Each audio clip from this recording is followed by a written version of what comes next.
বেশ কিছুদিন আগেকার কথা। গভীর এক জঙ্গলে বাস করত এক কাক, এক হরিণ, এক ইঁদুর এবং এক কচ্ছপ। তারা ছিল একে অপরে যেন একেবারে হরিহর আত্মা। সুখে দুঃখে বিপদে সম্পদে সর্বদাই বজায় ছিল চারজনের অকৃত্রিম বন্ধুত্ব। একদিন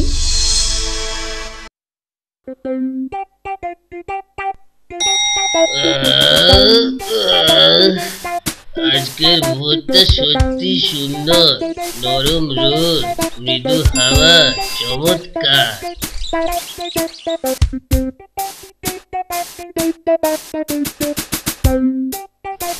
আরে কাছিম ভাই বেরিয়ে পড়েছে খাবার খোঁজার তাগিদ, বড় তাগিদ।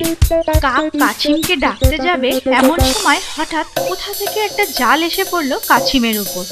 জালের মধ্যে ধরা পড়া কাছিম ছটপট করার চেষ্টা করে আরো জালের ফাঁদে জড়িয়ে পড়তে লাগলো। জালের দড়ি হাতে নিয়ে গাছের আড়াল থেকে বেরিয়ে এলো এক শিকারী।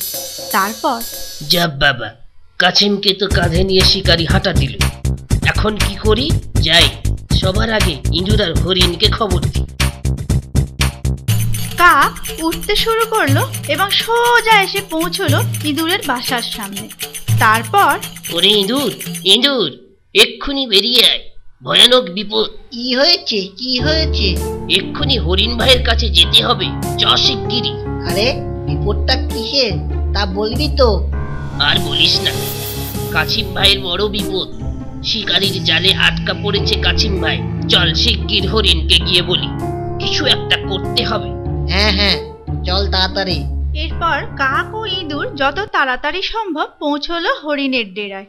হরিণ দূর থেকেই তাদের দেখতে পেয়ে, আয় আয়, বসে একটু গল্প করা যাক। সময় নেই, এক্ষুনি বেরোতে হবে। কাছিম ভাইয়ের ঘোর বিপদ, এক্ষুনি চলো। কেন, কি হয়েছে? কাছিম ভাইকে জালে বেঁধে কাঁধে ফেলে এক শিকারী চলেছে গঞ্জের পথে। কাছিম ভাইকে বাঁচাতে হবে, তাড়াতাড়ি চল, তাহলে আর কোনো আশা নেই। হ্যাঁ চল চল। কিভাবে কাছিম ভাইকে উদ্ধার করবি, ভেবেছিস কিছু? না রে, কিছুই মাথায় আসছে না। এই আমার একটা বুদ্ধি এসেছে, শোন। তিন মাথা এক জায়গায় হয়ে কি জানি কি পরামর্শ করলো। তারপর হরিণ ইঁদুরকে পিঠে বসিয়ে ছুট দিল। অন্যদিকে কাক ও আকাশের পথে ডানা মেলল।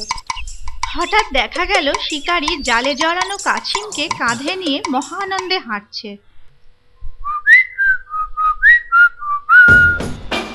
আজ বাড়ি গিয়ে বলতে হবে কাছিমের মাংসটা জমিয়ে রাখতে। উফ, বহুদিন বাদে জমিয়ে খাওয়া যাবে। হঠাৎ শিকারী দেখতে পায় দূরে একটা হরিণ পড়ে আছে, আর একটা কাক হরিণটার ওপর বসে তাকে ঠোকরাচ্ছে। জয় বনদেবতা, এই যে হরিণ দেখছি, কোনো গন্ধও তো নেই, মনে হয় সদ্যই মরেছে হরিণটা। হরিণের মাংস আর ভাত, কার মুখ দেখে যে আজ চোখ মেলেছিলাম। শিকারী কাক থেকে জাল সমেত কাছিমকে একটা ঝোপের পাশে মাটিতে নামিয়ে রেখে তড়িঘড়ি হরিণকে পরীক্ষা করতে যায়। আর সেই সুযোগে প্ল্যান মাফিক ইঁদুর গিয়ে দাঁত দিয়ে কেটে দেয় কাছিম ভাইয়ের জাল। আর দুজনে মিলে দূরে ঝোপে গিয়ে লুকিয়ে মজা দেখে।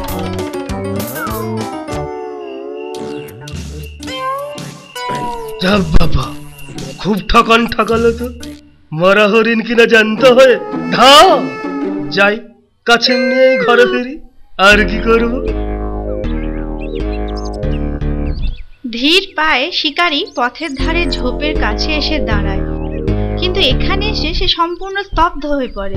আর তারপর, হে ভগবান, আমার কাছিমটাও গেল হরিণের লোভ করতে গিয়ে। হায় হায়, এ কি ভুল করলাম আমি? হরিণও পেলাম না, আর হাতের কাছিমটাও পালাম। মানে ছড়ে পড়ো এবার।